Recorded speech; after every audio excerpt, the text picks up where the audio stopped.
One of the benefits of using Lightroom and having all of your photographs cataloged is that you have the ability to very easily search for different files based on the metadata.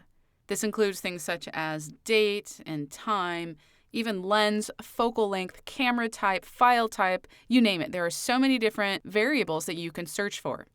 I'll start by showing you kind of the basic and simple way to do a very quick search based on some of the attributes.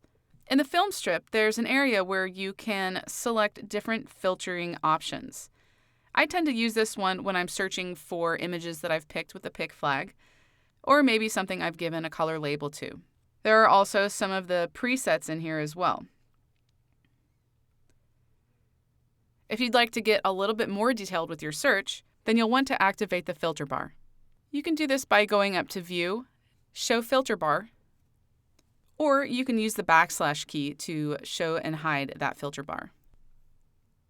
If you click on Attribute, it will give you some of those same options that you have in the film strip, or you can click on Metadata, and this is going to allow you to search all different things. If you don't see what you want to search for in the default, just click on that option and select something from the list. Then when you click on one of those filtering options, it's going to show you all the photographs within that search.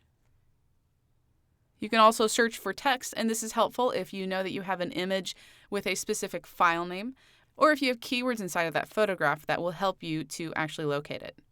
If you'd like to turn off all of your filters, just go to those presets and select Filters Off.